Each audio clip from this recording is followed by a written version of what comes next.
Bonjour tout le monde et bienvenue dans ce 5e jour déjà de Proud Loud, ces séries de vidéos, des échanges autour de sujets de la valorisation, comment se valoriser pour accéder à son prochain niveau pro et perso, pourquoi pas, parce que les clés que je vous partage, ils sont vraiment utilisables et disponibles pour tous les domaines de votre vie, hein, que ce soit à niveau du travail, à niveau de la famille, à niveau du couple, à niveau de votre relation avec vous-même, et vous pourriez même en tirer des clés pour vos relations amicales, vos finances, votre spiritualité et tout autre sujet qui serait important pour vous. Donc, si vous êtes en direct, mettez-moi un petit commentaire, dites-moi que vous êtes là, ça me fait toujours plaisir d'y voir qui est connecté. J'ai un petit délai entre les messages et l'apparition dans mon écran. Coucou Caroline, donc voilà, salut Nathalie.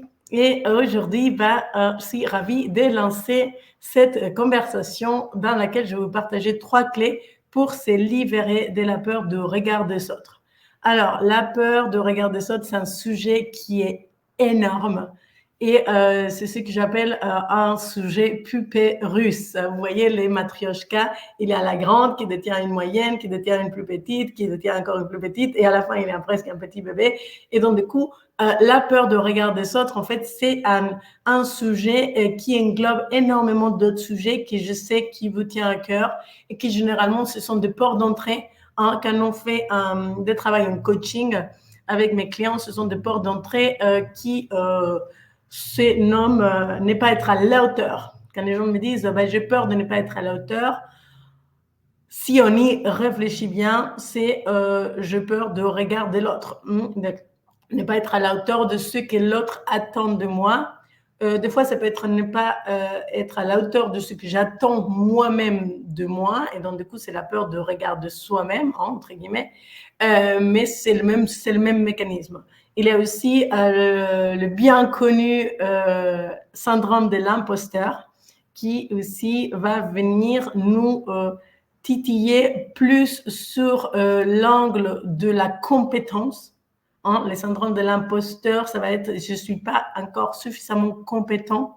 L'autre, il va se rendre compte que ce que j'ai dit que j'étais capable de faire, je ne suis pas capable, ou je ne le fais pas suffisamment bien. Et donc, du coup, il y a cette tension interne qui nous fait sentir qu'on est en train de se faire passer pour quelqu'un qu'on n'est pas. Donc ça, c'est aussi associé au regard de l'autre, en réalité, quand on y pense. Puis, il y a la notion d'être la bonne élève, hein, ou le bon élève, on a déjà un peu parlé de ça, mais c'est cette notion qui est associée à la méritocratie, hein, un système qui a été développé sur le mérite. Si tu fais les choses, je te récompense. Et donc, du coup, il y a une notion de j'attends que tu me regardes, j'ai bien fait les choses, regarde-moi, et donc j'ai peur de ne pas être si bien à tes yeux. Parce que si je ne suis pas bien à tes yeux, tu vas me coller une mauvaise note, tu vas me coller une claque, hein, si c'est des parents qui ont été violents, tu vas me juger ou me critiquer. Hein, ça peut arriver aussi quand on a été harcelé, quand on était jeune, hein, pointer des doigts, et donc du coup le regard de l'autre, ça vient véritablement créer de mécanismes de protection, ok? Il y a beaucoup de gens qui appellent ça des croyances limitantes. Moi, je n'aime pas ces mots. Moi, je sais qu'en fait, la manière dans laquelle on s'est construit à l'intérieur, c'est notre corps et notre système, il est là pour nous aider à survivre. Il est là pour nous permettre de continuer à vivre. Et donc, du coup, il va mettre en place des mécanismes de protection. Donc, c'est plutôt une preuve d'amour qu'on se fait à soi-même, qui vont, à force, développer de comportements inadaptés pour venir, c'est survivre dans la société, survivre au sein de sa famille, survivre dans son cours d'école dans laquelle on se fait pointer du doigt parce qu'on est gros, parce qu'on porte des lunettes, ou parce qu'on est trop grand, ou parce qu'on est trop petit. Et ce que je vous raconte là, ce ne sont pas des approximations, ce sont des sujets que j'ai accompagnés parce qu'il y a un lien énorme entre ce que nous, on a vécu étant jeunes et les répercussions, les répétitions, les répliques qui on vit dans notre vie adulte, dans des autres domaines qui n'ont rien à voir forcément. Donc, on peut avoir eu des sans-jus à niveau de notre relation avec nos parents qui vont venir faire réplique dans la manière dans laquelle on se développe avec nos collègues ou avec notre hiérarchie.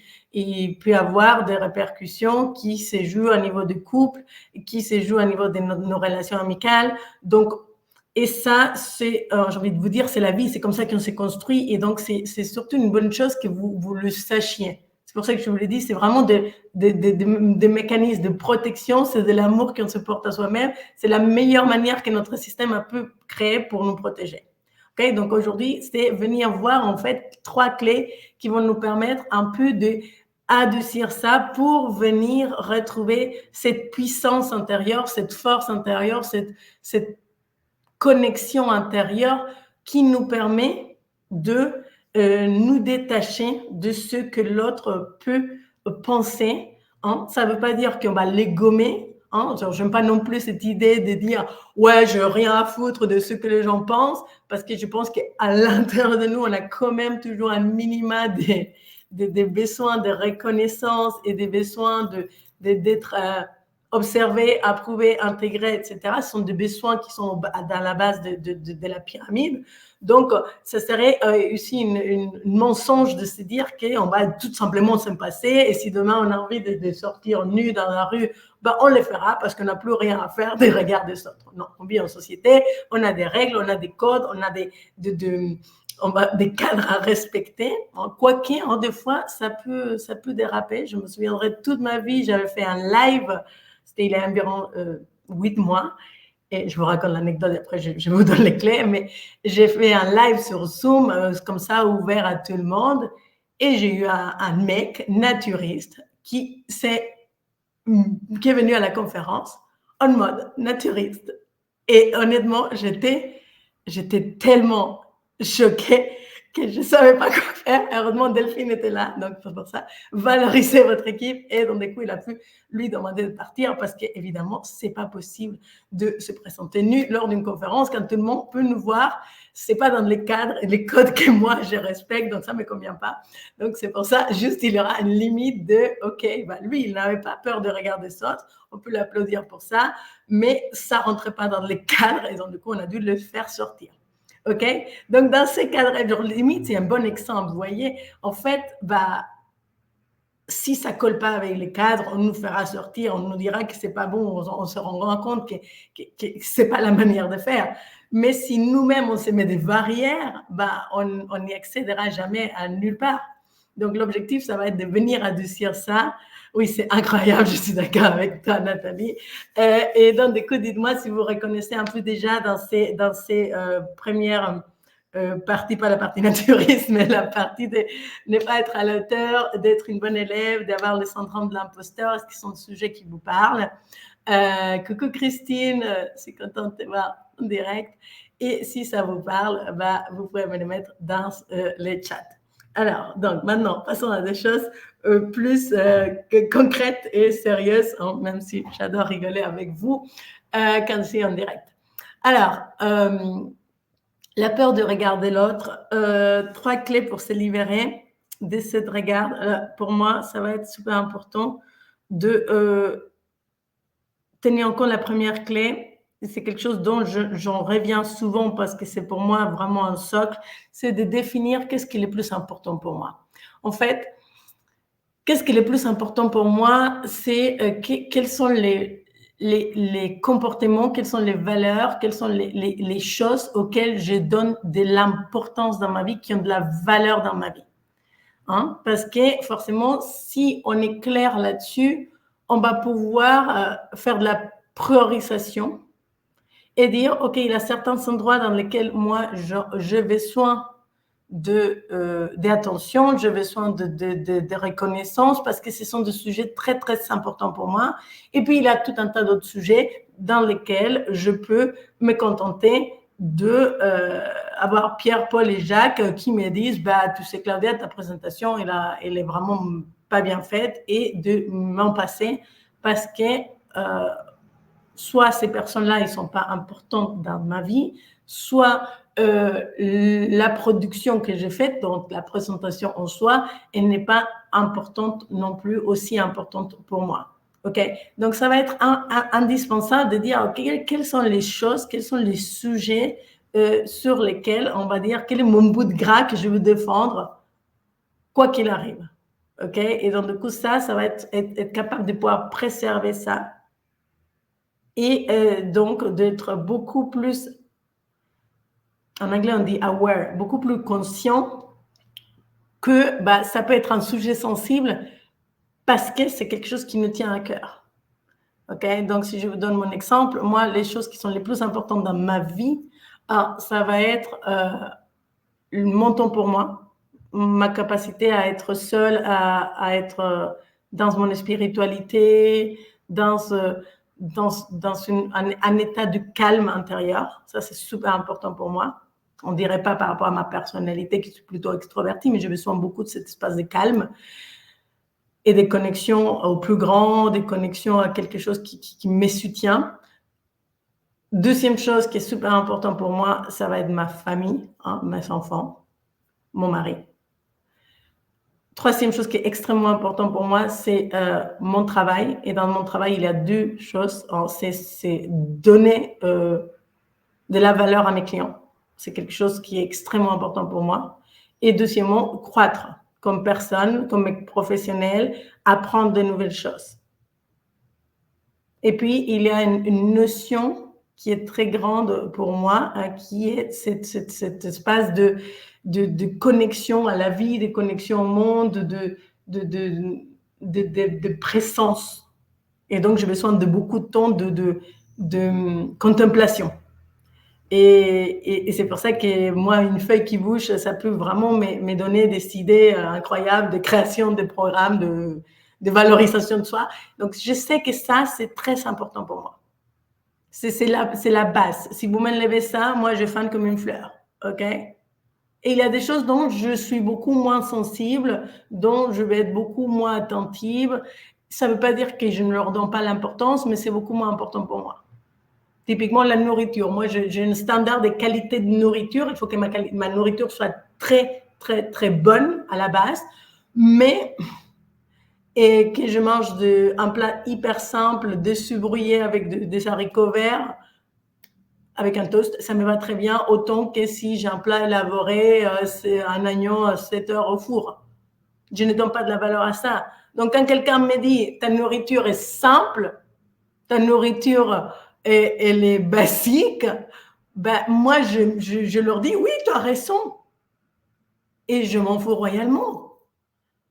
Si quelqu'un me fait une remarque sur ce que je cuisine, je ne veux pas me le prendre au sérieux parce que c'est vrai. Et je ne donne pas d'importance à ça. Comme si quelqu'un me disait, non mais Claudia, tu ne crées pas suffisamment de support, de contenu. Là, tu fais des lives, mais tu n'as pas fait un PowerPoint. Je suis d'accord avec toi et je ne fais pas un PowerPoint parce que ce n'est pas important pour moi de faire un PowerPoint. Ce n'est pas dans ma zone de talent, ce n'est pas dans ma zone de génie. J'aime pas ça intrinsèquement parce que ça me contraint. Si d'un coup j'ai une idée de génie qui change complètement mon PowerPoint, je suis coincée avec mon PowerPoint. Mais c'est ma manière de fonctionner à moi. Donc, que quelqu'un me fasse une remarque et qui vient me dire, Claudia, tu n'es pas crédible parce que tu n'as pas un document, on n'appelle même pas le PowerPoint maintenant, je ne sais plus, de présentation. Moi, ça me va qu'ils me disent que je n'ai pas, qu'ils me disent que ce n'est pas suffisant, pour lui, pour elle, ce n'est pas suffisant et je l'entends. Je l'entends. Tu aimerais, toi, Pierre, toi, Julie, que je fasse une présentation parce que pour toi, c'est important d'avoir un document visuel qui te fait un appui. Donc, je ne dévalorise pas l'autre. Je suis d'accord avec lui, mais je me valorise moins dans ce qui est important pour moi. OK? Et là, c'est la clé combo, c'est je valorise ce qui est important pour moi. Donc, pour moi, par exemple, avant d'un live, c'est de me préparer, d'être calme, de respirer, de savoir de quoi je veux parler, d'avoir travaillé mon dossier en off. J'ai toujours des notes à côté, ça ne veut pas dire que je vais les lire, mais je sais de quoi je vous parle, je sais pourquoi je vous parle de ça, je sens l'énergie.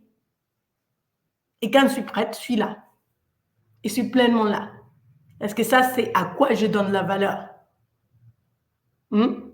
Et des fois, on va s'égarer du chemin parce que tout le monde fait des presses. Quand on fait des LinkedIn Live, il faut une presse. Donc, il faudrait que moi, je fasse une presse. Et donc, ça me mettrait une tension énorme. Ça m'enlèverait tout mon calme et toute ma joie intérieure. Et donc, du coup, j'aurais une presse peut-être pour vous.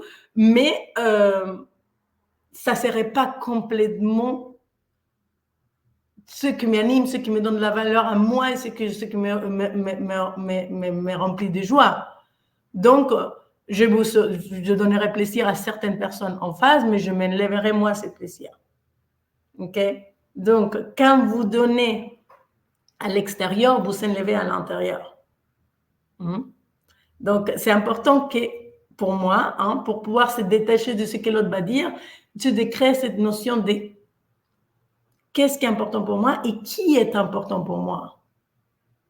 Qui est important pour moi? Quand les gens me disent, moi, j'ai peur de regarder les autres, c'est qui? Tout le monde. C'est faux. Si on part sur des généralités, on a peur de regarder tout le monde. Non, on a peur de regarder une dizaine de personnes gros maxi dans notre vie. Donc, qui sont ces 10 personnes? Généralement, il y a papa, maman, mon boss, les 1+2, les amis d'un tel groupe parce qu'ils sont en situation plus, je ne sais pas quoi que moi, ma belle-mère,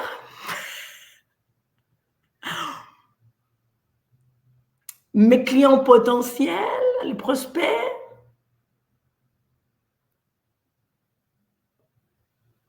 Il n'y a pas plus en réalité.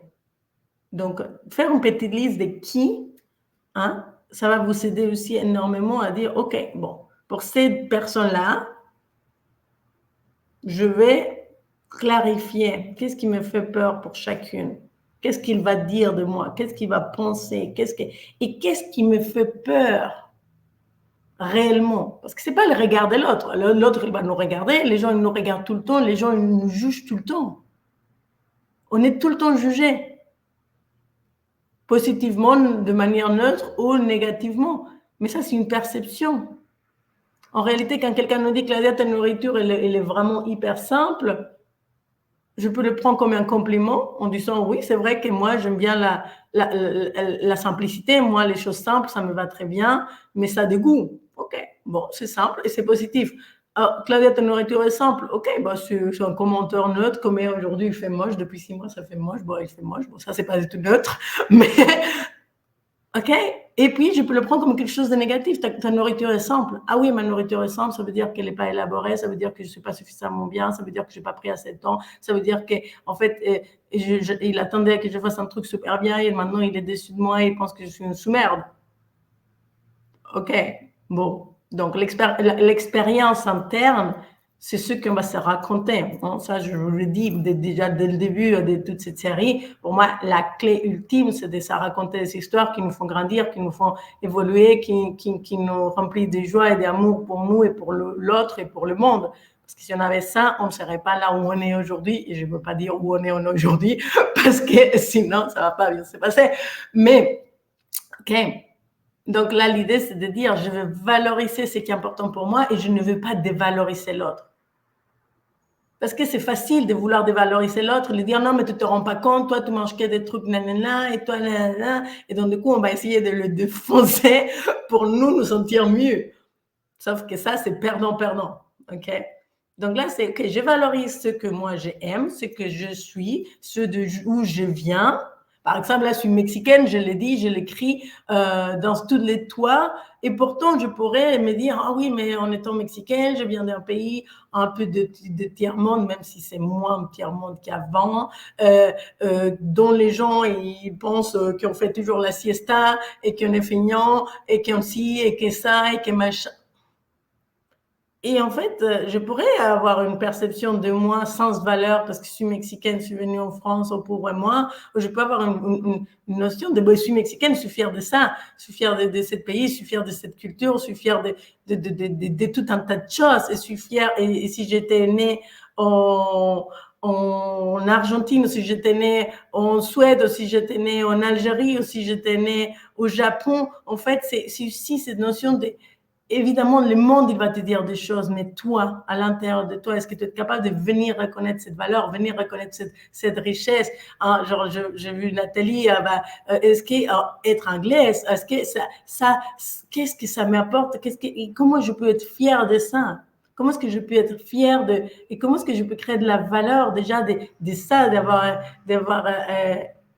une nationalité, d'avoir une identité qui a son côté positif comme son côté négatif, mais comment est-ce que je crée déjà cette valeur? Et si c'est important pour moi, bah, dans le coup, ça va être essentiel de pouvoir connecter. Hein, je vous ai donné mon top 4 de choses super importantes, mais dans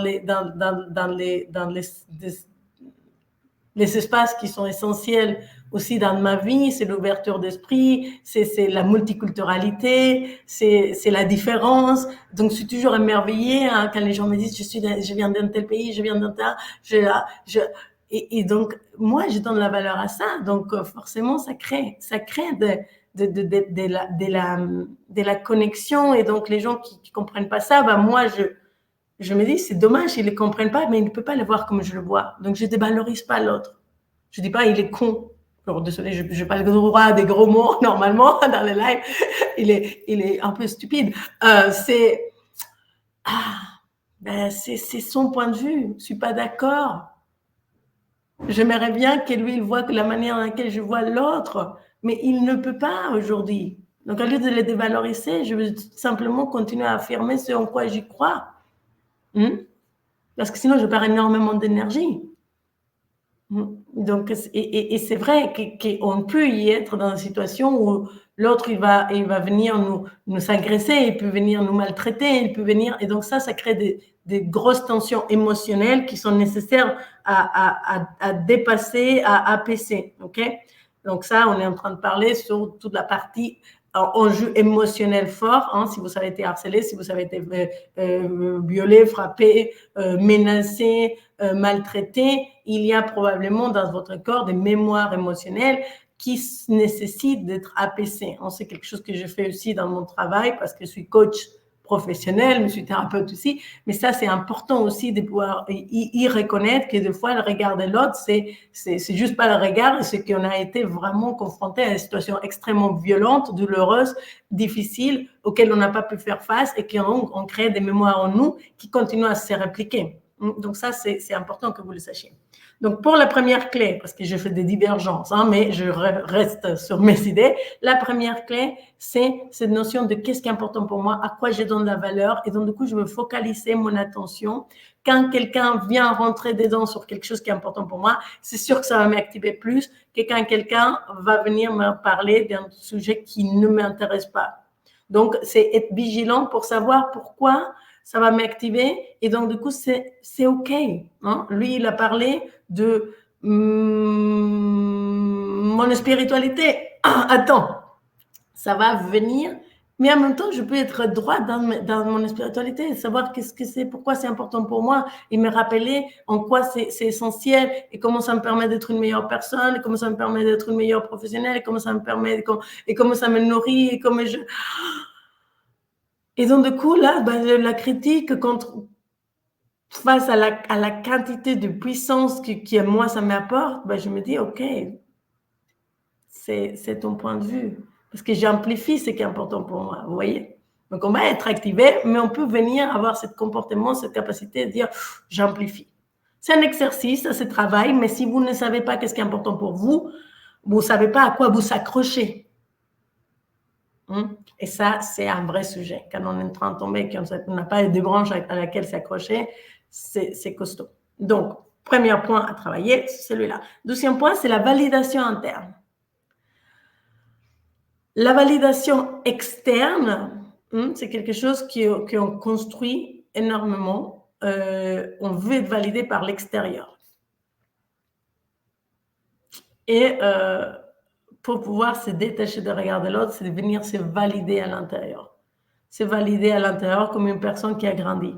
Et venir valider toutes les parties de nous, celle des 5 ans, celle des 8 ans, celle des 15 ans, celle des 25, celle des 32, celle des 1, qui ont fait des choses, des choix, qui peut-être aujourd'hui on se dit c'était pas un bon choix, c'était difficile, qui ont vécu des choses qui étaient dures, et venir leur valider en fait. Venir valider que même si on a fait un choix dont aujourd'hui on vit plein de répercussions, il y a eu un bénéfice là-dedans. Et venir donner de la valeur à chaque décision qu'on a prise dans notre vie, à chaque non-décision qu'on n'a pas prise. Et de donner de la valeur, c'est venir observer cette partie d'humain en nous, mais cette partie aussi de divin, de spirituel, des plus grands qui existent aussi en nous. Et de venir vraiment valider ça, valider cet espace un peu subtil d'intuition, lui donner plus de valeur petit à petit, de l'écouter, écouter la voix de notre corps, les sensations, et savoir dire, ok, là j'y vais pas. Là j'entends que lui me dit ça, mais quand je suis en réunion et que j'ai envie de parler d'un sujet, mais l'autre il va dire que c'est de la folie. Mais à l'intérieur de moi, je sens que c'est une idée de génie. Ok, c'est venir valider, c'est, je vais le dire pas parce que je veux que l'autre me valide, je vais le dire parce que c'est important pour moi de le valider. Parce que c'est important pour moi de sortir du système. Ou quand je vois qu'il y a une injustice, ou quand je vois qu'il y a quelque chose qui se déroule pas bien et que je sens que je dois intervenir. Et encore une fois, ça peut être une réunion en COMEX, ça arrive tous les lundis matins ou tous les vendredis matins quand on fait les réunions des CODIR et des COMEX. Et donc, c'est cette autorisation interne de je me valide moi-même et je sais pourquoi je le fais. OK? Et donc, du coup, si vous savez pourquoi vous faites la chose, l'autre, il pourra dire ce qu'il voudra, vous savez une raison. Donc, vous savez donner du sens.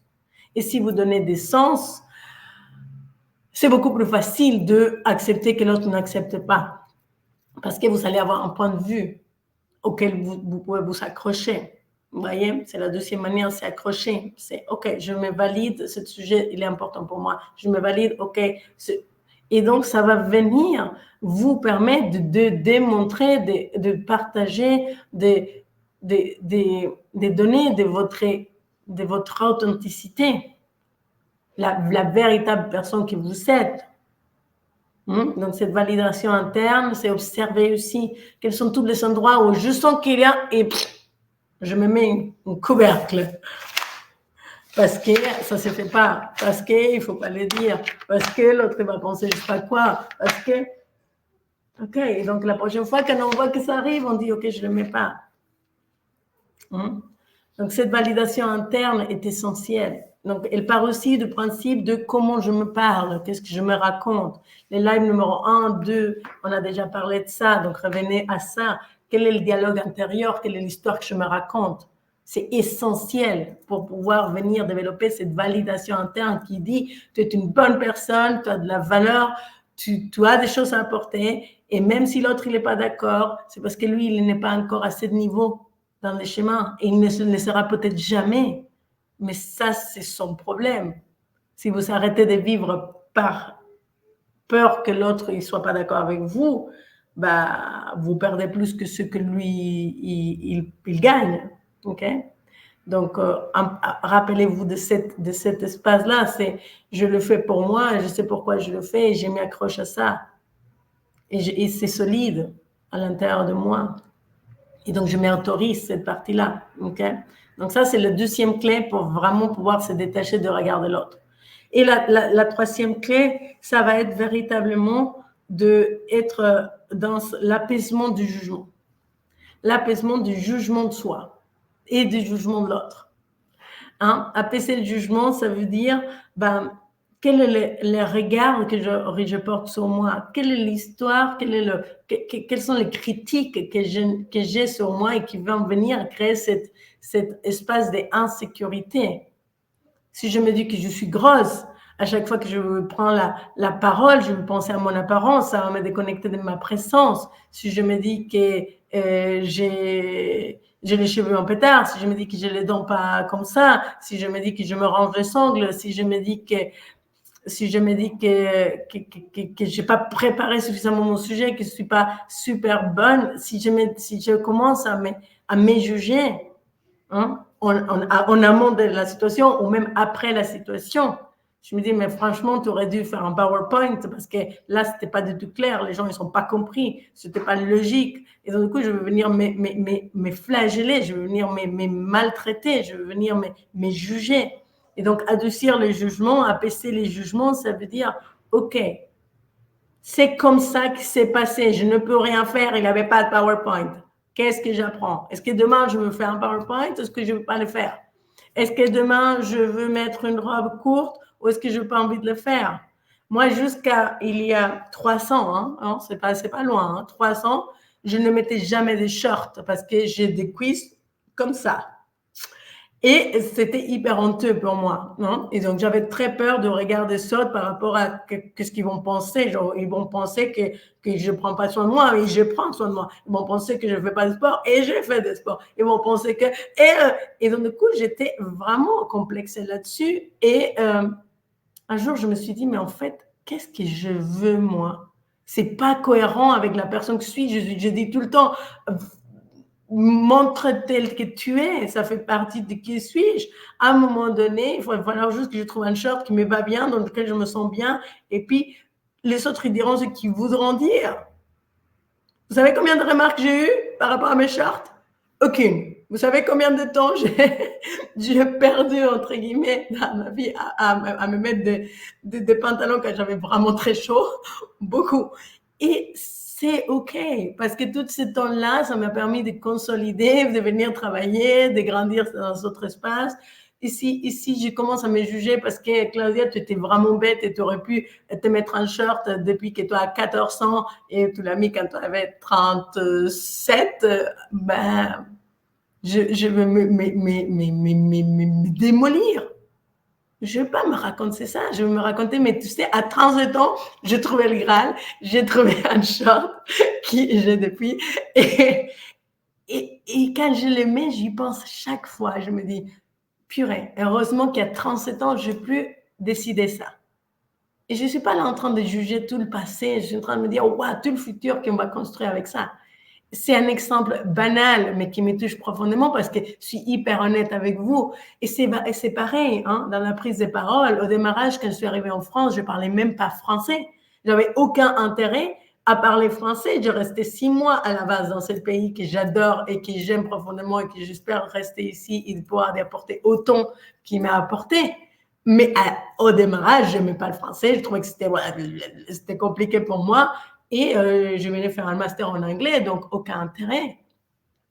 Est-ce que j'étais crédible pour parler en français? Non, au démarrage, quand je faisais mes premiers entretiens, on m'interviewait en français, je disais une médie de vie, baguette, ce genre de trucs horribles. Horrible, c'était affreux au démarrage. Mais j'étais absolument pas à la hauteur de ce que les Français voulaient. 16 ans plus tard, j'ai un vocabulaire qui est beaucoup plus basse que la grande majorité. Et ça m'arrive encore au restaurant que quand je dis, bah, je voudrais un verre d'eau, ils me disent un quoi? C'est OK. Ça n'a rien à voir avec ma valeur. L'autre, il peut penser que je suis une étrangère à peine atterrie. C'est son regard. Et je me moque de ça. Je dis, oui, vous avez raison, c'est vrai, j'ai un petit accent. Ouais, il n'est pas petit, votre accent. Je dis, ouais, mais moi, j'aime bien dire ça. Et donc, du coup, je prends toujours ça comme avec beaucoup de curiosité. Je me dis que l'autre, il est peut-être un peu maladroit. Et ça adoucit, en fait. Ça adoucit le jugement que je peux avoir sur l'autre. Ça adoucit à lieu de dire, mais qu'est-ce qu'il est?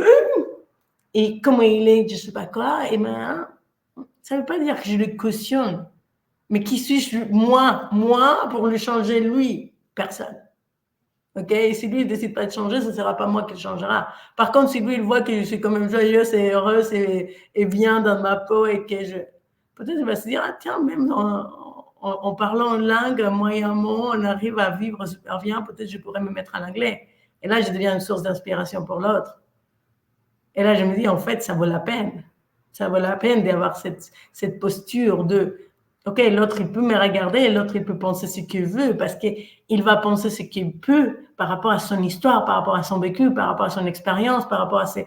Genre, quelqu'un qui était au Mexique et qui s'est fait voler toutes ses affaires, il aura beaucoup plus de méfiance auprès d'une Mexicaine que quelqu'un qui était au Mexique et qui a trouvé le pays incroyable et qui a vécu une expérience dingue.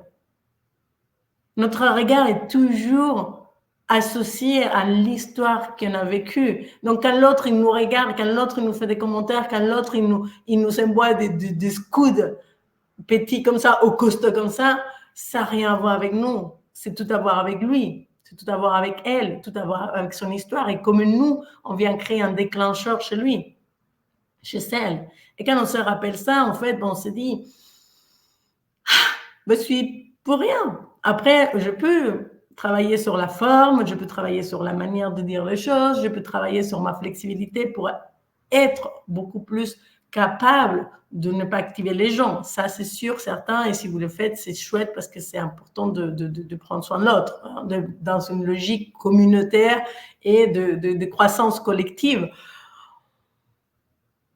Mais la manière dans laquelle l'autre il va vous regarder n'est pas associée à vous, elle est associée à lui, à elle. Et donc, du coup, c'est avec ça que j'ai envie de clôturer aujourd'hui. C'est vraiment ces 3 clés plus cette clé un peu bonus va venir créer vraiment une connaissance de quel est mon socle, qu'est-ce qui est essentiel pour moi, qu'est-ce qui est important pour moi, et ça, c'est quelque chose que je mets dans tous mes programmes. Dans mon programme Shine Sexiste, dans mon programme Reconnexion Sexiste, dans mon programme Proud and Loud Sexiste, dans mon programme Expansion Sexiste, dans le programme Get the Line Sexiste. Pour moi, c'est un socle qui est commun pour tous mes accompagnements en coaching exécutif comme en coaching de get the job pour les gens qui sont en train de transitionner d'un job à l'autre. C'est essentiel de savoir ça. Et puis, il y a cette notion de validation interne, vraiment de venir se donner la valeur tous les jours un petit peu plus, tous les jours un petit peu plus sur des sujets banal du quotidien comme un sujet stratégique et important. Mercredi, j'étais à Paris, j'ai signé un super client, je suis hyper contente de bosser avec eux. Je me valide là-dedans, je me dis, OK, là, c'est une preuve que tu es en train de faire un super boulot. Et de la même manière que ce matin, quand j'amenais mon fils à la crèche, je peux me dire, OK, là, je me suis fâchée avec lui pendant 45 minutes, mais finalement, j'ai réussi à l'amener et je peux me valider comme maman. Je ne suis pas parfaite, mais je suis en train de faire le meilleur que je peux. Et donc, du coup, c'est venir vraiment là-dedans, toujours dans cet essentiel, dans cette essence, pour être dans un regard et dans une validation qui, petit à petit, me donne l'autorisation.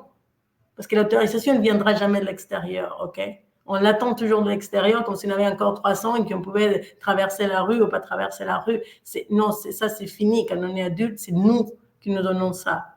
Et ici, il y a des mémoires ou des histoires ou des choses complexes qu'on a vécues qui nous empêchent ça. C'est important de venir les libérer, réharmoniser ça à un niveau émotionnel. C'est essentiel. Et puis, cette notion d'apaiser le jugement.